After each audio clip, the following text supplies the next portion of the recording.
좌우 앞뒤에 계신 분하고 한번 인사하겠습니다. 하나님은 당신을 사랑하십니다.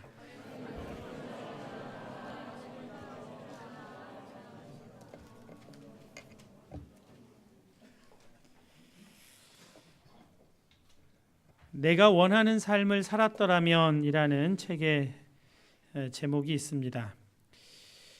브로니 웨어라는 호주의 한 여성이 간병인으로 많은 할아버지 할머니들을 돕는 일을 하다가 이 아가씨가 부침성도 좋고 또 할아버지 할머니가 마음을 터놓고 얘기하고 싶어하는 그런 성향이었나 봐요. 그래서 죽음을 앞둔 자신의 인생에서 가장 후회가 되는 것들을 이제 시키지도 않았는데 막 얘기를 했어요. 그래서 이 브로니 웨어가 그것을 좀 정리해가지고 5가지로 좀 요약을 해서 책에 소개하고 있습니다. 그 첫 번째, 죽음을 앞둔 호주 할아버지 할머니들이 후회하고 있는 것, 난 내 자신에게 정직하지 못했고 내가 살고 싶은 삶을 사는 대신 내 주위 사람들이 원하는 삶을 살았다. 그들에게 보이기 위한 삶을 살았다. 이게 첫 번째 후회라고 합니다. 두 번째는 그렇게 열심히 일할 필요가 없었다. 대신 사랑하는 사람과 시간을 더 많이 보냈어야 했다. 어느 날 돌아보니 애들은 이미 다 커버렸고 배우자와의 관계는 서먹해져 버렸다. 세 번째는 내 감정을 주위에 솔직하게 표현하지 못했다. 내 속을 터놓을 용기가 없어서 순간순간 감정을 꾹꾹 누르며 살다 병이 되기까지 했다. 네 번째, 친구들과 연락하며 살았어야 했다. 다들 죽기 전에 이야기하더라. 그 친구 얼굴 한번 꼭 봤으면. 다섯째, 행복은 결국 내 선택이었다. 훨씬 더 행복한 삶을 살 수 있었는데 겁이 나서 변화를 선택하지 못했고 튀면 안 된다는 생각을 해서 남들과 똑같은 일상을 반복했다. 이것이 호주 할아버지 할머니들의 후회하는 5가지래요. 여러분 들으면서 우리랑 비슷하네? 그런 생각 안 드셨어요? 동양 사람들이 좀 이렇게 마음에 있는 것들을 다 표현하지 못하고 살아가는 성향이고 서양 사람들은 좀 자유롭게 표현한다고 생각을 했는데 서양 사람들도 크게 다르지 않구나 그런 생각을 하게 됩니다. 돈을 더 벌었어야 했는데 궁궐 같은 집에 한번 살았었으면 고급차 한번 못 타봤네. 애들을 더 엄하게 키웠어야 했는데 이런 얘기 하신 분은 아무도 없다는 거예요. 여러분은 이 5가지 후회 중에서 어떤 후회가 여러분에게 좀 마음에 와 닿으시나요? 이 후회하는 5가지 이야기를 통해서 좀 생각해야 할 것 2가지가 있습니다. 첫째는 나의 생각은 내 생각이 아닐 가능성이 높다는 것, 그것입니다.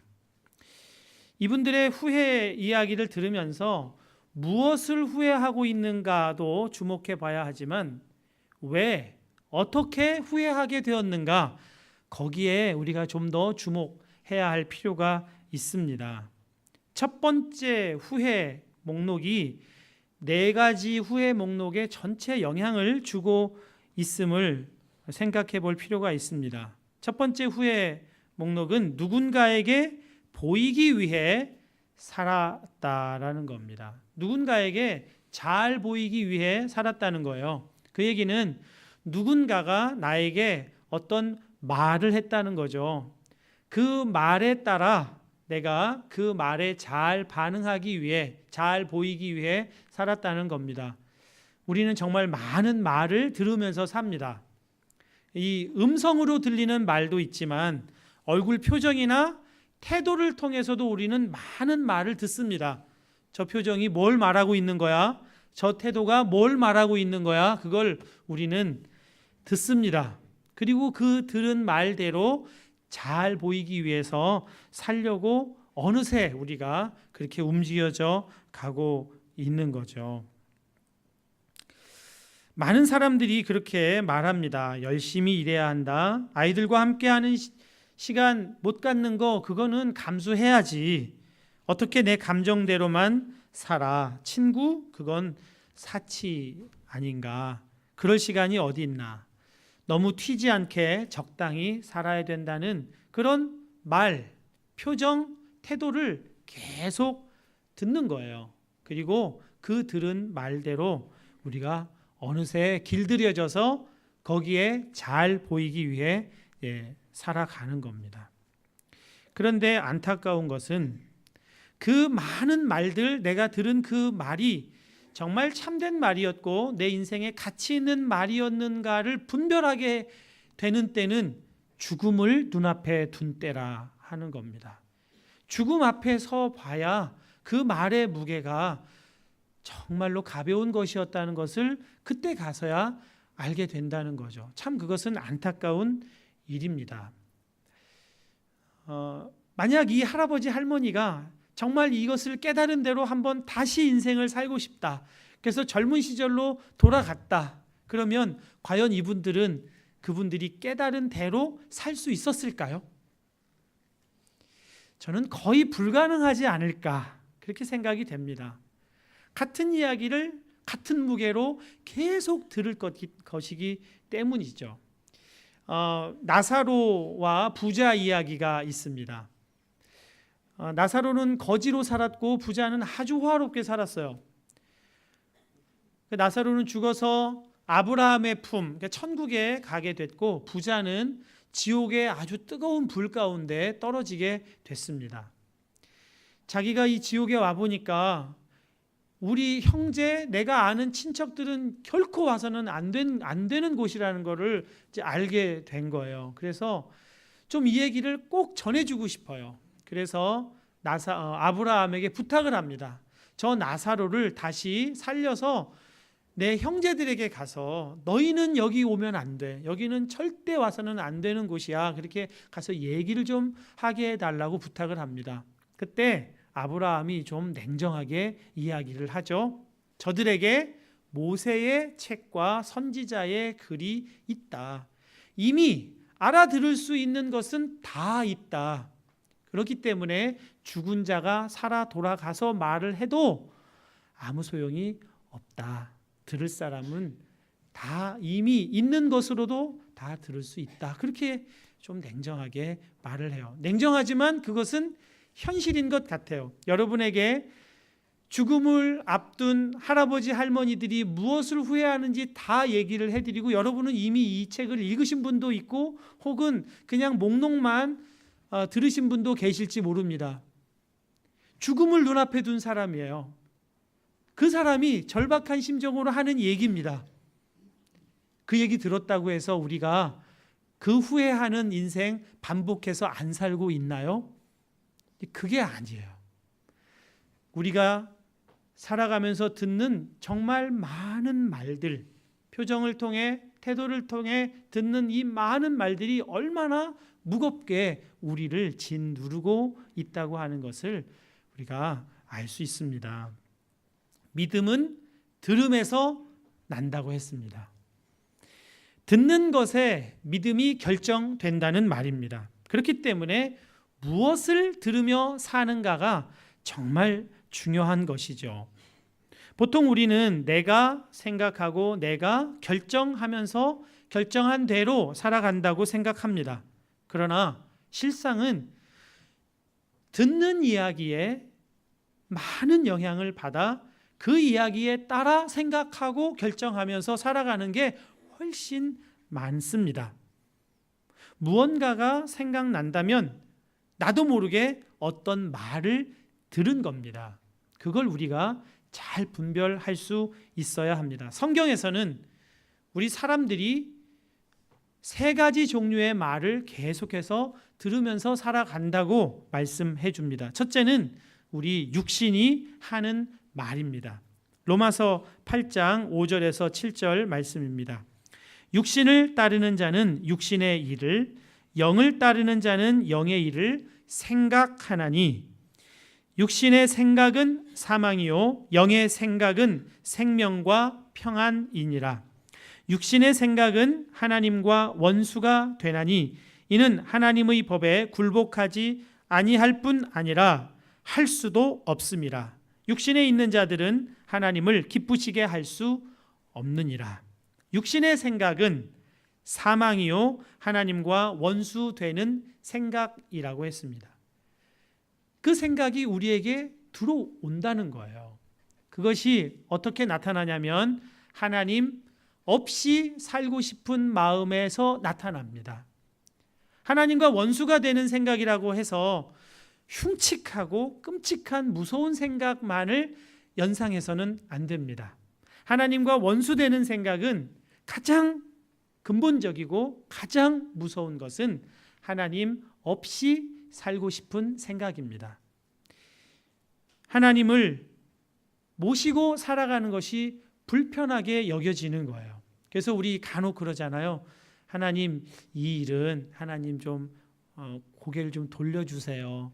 이거는 제가 좀 하고 지나갈게요. 하나님 좀 저쪽으로 좀 비켜나 주세요. 이렇게 애교스럽게 얘기를 한다고 해도 하나님은 결코 그게 애교스럽게 들리지 않고 가슴을 못 박는 소리, 정말 슬프게 하는 소리로 들린다. 하나님과 원수되는 생각이 되기 때문에 그렇습니다. 둘째는 우리가 듣는 소리 중에 두 번째 자주 듣는 소리는 악한 마귀의 소리입니다. 주로 우리를 속이는 거짓말을 많이 듣습니다. 요한복음 13장 2절 말씀입니다. 마귀가 벌써 시몬의 아들 가롯 유다의 마음에 예수를 팔려는 생각을 넣었더라. 마귀는 아주 지혜롭고 또 아주 간편하게 일하는 방법을 압니다. 한 사람을 조종할 수 있는 아주 쉬운 방법은 그 마음에 생각을 넣어주는 겁니다. 거짓말을 넣어주는 겁니다. 그러면 그것이 꼭 내 생각인 것처럼 그 생각을 붙들고 멸망의 길로 간다는 겁니다. 스승을 팔아도 된다는 이상한 생각을 갖게 해요. 스승을 팔면 그 스승이 뭔가 숨겨놓은 엄청난 위력을 발휘할지도 모른다는 이상한 공상을 상상을 하게 합니다. 그리고 그것을 품고 그것을 실천하게끔 만드는 겁니다. 아담과 하와에게 선악과를 따먹어도 괜찮을 거라는 생각을 갖게 하는 거예요. 선악과를 따먹으면 하나님과 같이 될 수도 있다는 생각을 품게 하는 겁니다. 그건 가당치도 않은 생각인데도, 말도 되지 않는 생각인데도 그 생각을 내 생각인 것처럼 해요. 그런 상상을 하고 그런 공상을 하는 겁니다. 악한 마귀가 우리에게 주로 하는 거짓말, 그것이 공상, 상상, 때로는 호기심, 이런 것을 우리들이 갖게 합니다. 새가 머리로 지나갈 수는 있지만 새를 머리에 둥지 틀게 하지 않는 건 우리가 할 수 있잖아요. 털어버릴 수 있는데 그것을 품는다는 거죠. 주님은 마귀의 존재가 어떤 존재인지를 이미 폭로해 주셨습니다. 요한복음 8장 44절에 하반절에 이렇게 기록되어 있습니다. 그는 처음부터 살인한 자요, 진리가 참된 것이 그 속에 없으므로 진리에 서지 못하고 거짓을 말할 때마다 제 것으로 말하나니 이는 그가 거짓말쟁이요 거짓의 아비가 되었습니다. 사실 확인되지 않은 상상과 공상과 호기심, 이것은 거의 마귀가 우리를 속이기 위해, 쓸데없는 시간 낭비를 위해 우리 머리에 계속 주는 생각일 가능성이 높습니다. 셋째는 주님의 음성입니다. 요한복음 10장 27절과 28절입니다. 내 양은 내 음성을 들으며 나는 그들을 알며 그들은 나를 따르느니라. 가장 먼저 해야 할 일, 주님을 따르기 위해 먼저 해야 할 일은 주님의 음성을 듣는 것입니다. 내 양이 누구죠? 예수님께 속한 사람. 예수님의 사람은 예수님의 음성을, 소리를 듣는다고 성경에서 그렇게 밝히 말씀을 해 주셨습니다. 어떤 신비로운 소리, 어떤 집회나 특별한 어떤 장소에서 듣는 그런 신비로운 소리, 그것은 실상 우리에게 큰 유익을 주지는 못합니다. 엘리야도 하나님의 임재하심 앞에 섰을 때 천둥 번개 소리, 지진 소리, 엄청난 바람 소리에서 하나님의 음성을 듣지 못했다고 했어요. 세미한 음성, 아주 작은 가느다란 소리에서 하나님의 음성을 들을 수 있었다고 합니다. 우리에게 정말 유익한 것은 매일매일의 생활에서 우리의 생각을 통해 들어오는 하나님의 주님의 음성이 정말 유익하고 일상생활의 삶을 승리함으로 이끌어 줄 수 있는, 주님을 따를 수 있는 정말 효과적이고 유익한 음성입니다. 그러니까 여러분, 어떤 신비로운 엄청난 음성을 꿈꾸거나 기대하지 않으셔도 돼요. 그런 걸 못 들었다고 해서 섭섭하게 생각할 것도 없습니다. 하나님은 교회, 환경, 성경, 찬양을 통해서 끊임없이 우리들에게 말씀해 주세요. 우리 생각에 주님의 음성을 들려주고 계십니다. 마귀도 생각의 중요성을 너무나 잘 알아요. 주님도 우리의 생각을 너무나 지켜주고 싶어 하세요. 그래서 이 생각이 전쟁터가 될 때가 있습니다. 영적 전쟁이 이 생각 속에서 있어요. 그래서 가끔 막 골치가 아파요. 머리가 지끈지끈 아파요. 이건 영적 전쟁이 우리의 생각에서 일어나고 있다는 하나의 증거이기도 합니다. 전에 있던 교회에서 어느 가정을 신방을 했습니다. 50대 중반의 남자분이었는데요. 그분 딸이 신천지에 빠졌었던 이야기를 해주시더라고요.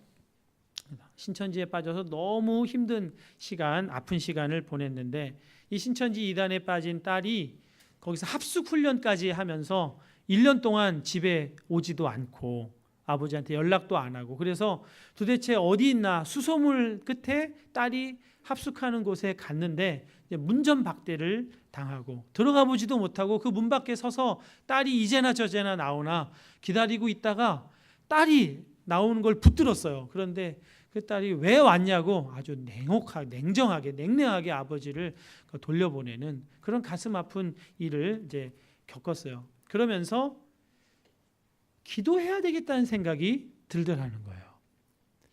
이분은 그때까지 교회를 다니는 분도 아니고 하나님을 믿는 분도 아니었어요. 근데 기도해야 되겠다는 생각이 들더래요.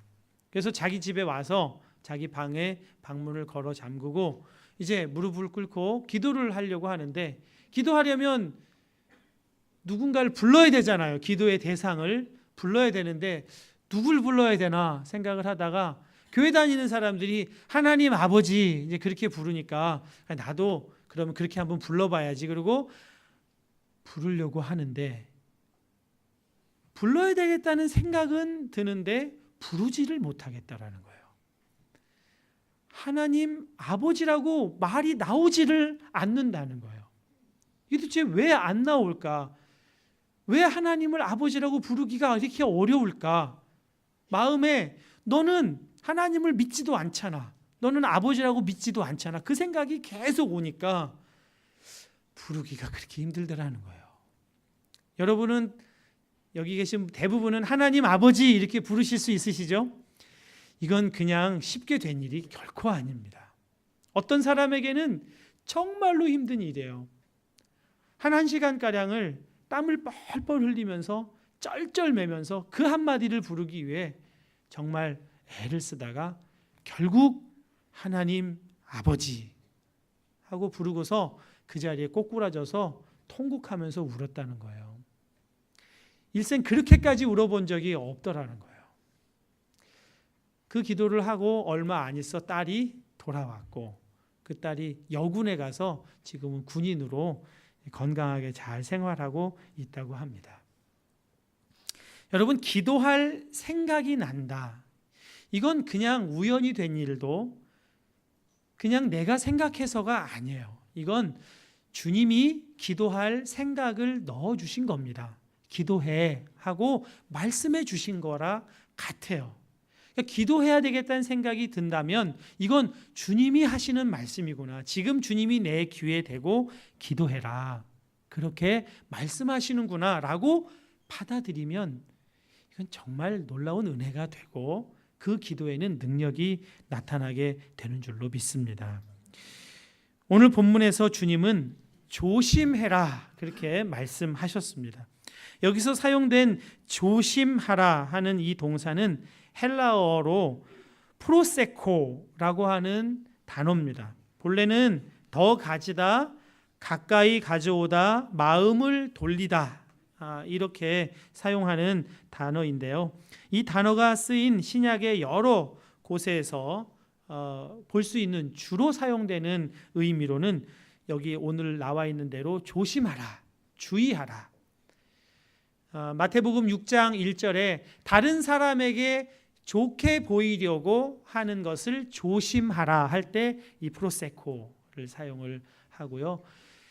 그 바리새인들의 누룩을 주의하라 할 때 이 프로세코라는 단어를 이제 사용합니다. 그런데 이 단어를 좀 다르게 번역해서 사용하고 있는 구절이 있어서 여러분들에게 함께 소개하고 싶습니다. 디모데전서 4장 1절 말씀인데요. 그러나 성령이 밝히 말씀하시기를 후일에 어떤 사람들이 믿음에서 떠나 미혹하는 영과 귀신의 가르침을 따르리라 하셨으니, 여기서 따른다라는 것이 프로세코라는 단어를 따른다라는 말로 번역했습니다. 미혹하여 속이는 영, 귀신의 생각을 따른다, 프로세코 한다. 그러니까 조심하지 않는다는 이야기죠. 이렇게 따르는 사람은 믿음에서 떠나게 된다. 그 말씀을 하고 있는 겁니다. 한 곳을 더 찾아보면요. 디도서 1장 14절입니다. 유대인의 허탄한 이야기와 진리를 배반하는 사람들의 명령을 따르지 않게 하려 함이라. 여기서도 따른다는 동사로 프로세코를 사용하고 있는데요. 무엇을 따르지 말라라고 하는가 하면 유대인의 허탄한 이야기, 진리를 배반하는 사람들의 명령을 따르지 말라. 조심하라. 그렇게 말씀하는 겁니다. 사람들의 명령에 따르지 않아야 한다는 말씀입니다. 그러니까 주님이 조심하라라고 하신 내용은 악한 영의 생각과 육신에 속한 사람의 생각을 따르지 말라. 조심하라 하는 겁니다. 육신의 생각이, 마귀의 생각이 그냥 스쳐 지나가게 할 수 있는데 스쳐 지나가게 하지 않고 품으면 그것이 내 마음에 진을 치게 됩니다. 자리를 잡고 집을 짓게 된다는 겁니다. 그러면 내 마음에는 방탕함, 술 취함, 생활의 염려, 그것이 자리 잡게 되고 그것이 우리의 마음을 둔하게 한다. 그렇게 말씀하는 겁니다. 오늘 본문 말씀 34절을 다시 한번 읽겠습니다. 너희는 스스로 조심하라. 따르지 말라. 그렇지 않으면 방탕함과 술 취함과 생활의 염려로 마음이 둔하여지고 뜻밖의 그날이 덫과 같이 너희에게 임하리라. 다른 사람의 생각, 악한 마귀의 생각을 따르며 살아가는 사람 속에 방탕함, 술 취함, 염려, 생활의 염려가 마음을 둔하게 해서 죽음 앞에 가서야 비로소 내가 얼마나 헛된 인생을 살았는가를 깨닫게 되니까 마음을 둔하게 하는 방탕함, 술 취함, 생활의 염려에 마음을 내주지 않기 위해서 사람들의 생각, 악한 마귀의 생각을 따라서는 안 되니까 조심하라. 주님이 그렇게 우리들에게 말씀해 주시는 겁니다. 주님은 한 영혼이 천하보다 귀하다 그렇게 말씀하셨습니다. 한 사람의 영혼이 천하보다 귀하다 하신 이유는 그 한 사람 한 사람이 하나님의 형상을 닮았기 때문입니다. 천하보다 더 높으시고 크신 하나님을 우리의 형상으로 닮아 있어요, 우리가. 그렇기 때문에 어떤 사람도 천하를 가짐으로 해서 만족을 얻을 수 있는 사람은 없습니다. 모든 사람은 오직 하나님으로부터만 유일하게 만족을 누리며 살 수가 있습니다. 성 어거스틴도 그의 고백록에서 그런 고백을 하고 있습니다. 오직 하나님 안에서 안식을 누릴 때까지, 얻을 때까지 사람은 어느 곳에서도 안식을 얻을 수 없나이다. 그렇게 고백을 합니다. 하나님 아닌 다른 곳에서는 전혀 만족을 얻을 수 없어요. 그런데 아이러니하게도 우리 사람은 하나님을 우리 마음에 모시기 싫어하는 죄악된 본성을 가지고 있어요. 그래서 나에게 만족을 주시는 하나님을 거부하고 그 하나님을 마음에 모시기 싫어하고 그래서 불행과 아픔과 고통의 삶을 살아가요. 그래서 그들이 사람이 생각해 낸 것이 있습니다. 인간들이 한 일이 있어요. 이것을 예레미야서 2장 13절에서 이렇게 밝혀주고 있습니다. 내 백성이 두 가지 악을 행하였나니 곧 그들이 생수의 근원되는 나를 버린 것과 스스로 웅덩이를 판 것인데 그것은 그 물을 가두지 못할 터진 웅덩이들이라. 이렇게 말합니다. 생수의 근원이신 참 인간의 만족이 되시는 하나님을 버린 것이 첫 번째 잘못이고, 두 번째 잘못은 스스로 웅덩이를 파려고 시도했다는 겁니다. 웅덩이를 스스로 팠다는 거예요. 하나님 아닌 대체 만족품을 찾아 나섰다는 겁니다. 그것이 주로 육신이 하는 생각입니다. 육신이 하는 생각은 하나님 아닌 다른 것으로 만족을 얻어보려고 끊임없이 시도하게 하고 유혹하는 겁니다. 그런데 이 판 웅덩이가 터진 웅덩이에요. 물을 담을 수가 없어요. 그러니까 스스로 웅덩이를 파서 만족을 얻으려고 했던 그 웅덩이에서는 아무런 만족을 얻을 수가 없게 된다는 겁니다. 그렇기 때문에 방탕함, 술 취함, 생활의 염려로 빠져들어갈 수밖에 없는 것입니다. 사마리아 여인, 우물가에서 예수님이 만난 사마리아 여인도 매우 목말랐죠. 그래서 그 여인이 그 만족을 남편에게서 얻으려고 했어요. 남편을 5이나 바꿔봤습니다. 그런데도 어느 남편에게서도 그 만족을 얻을 수가 없었어요. 당연하죠. 그건 너무나 당연한 귀결입니다. 하나님 외에 우리는 만족을 얻을 수 있는 데가 없어요. 6번째 남편하고 살지만 그 남편도 내 남편 같지가 않아요. 그래서 주님이 그 여인에게 하시는 말씀이 이 말씀입니다. 요한복음 4장 14절 말씀입니다. 이 물을 마시는 자마다, 이 여인이 스스로 목마름을 해결하려고 찾았던 그 물을 마시는 자마다 다시 목마르려니와 내가 주는 물을 마시는 자는 영원히 목마르지 아니하리니 내가 주는 물은 그 속에서 영생하도록 솟아나는 샘물이 되리라 하셨습니다. 주님으로부터, 주님 음성으로부터 우리는 영생하도록 솟아나는 샘물과 같은 그런 만족을 얻을 수가 있다는 겁니다.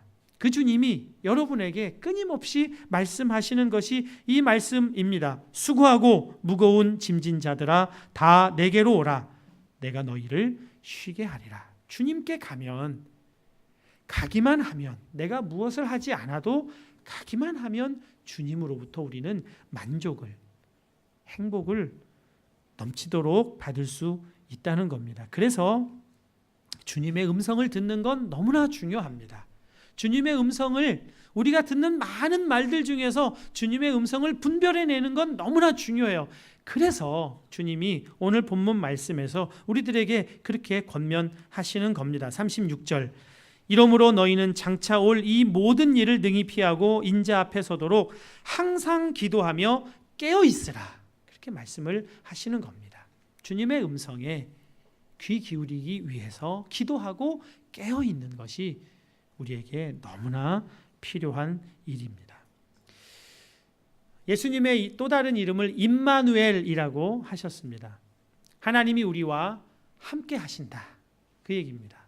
하나님이 우리와 함께 하셔요. 예수님이 지금 이 공간 안에 여러분 곁에 여러분과 함께 하세요. 그리고 여러분이 지금 가져야 할 생각과 마음을 계속해서 말씀해 주기를 원하세요. 귀 기울이고 귀를 열은 사람은 그 음성을 들을 수가 있습니다. 하나님이 우리와 함께 하십니다. 세상 끝날까지 너희와 항상 함께 있으리라 약속하신 주님이 지금도 우리와 함께 하심을 믿으시고, 한 주간 일상생활을 살아가는 삶 속에 주님이 내 곁에서 끊임없이 동행하시고 말씀하시고 또 때로는 위로하시고 눈물도 닦아주시는 주님이시라는 것, 그것을 좀 기억하면서 승리하시는 한 주간 되시기를 축복합니다. 함께 이 시간에 기도했으면 좋겠습니다.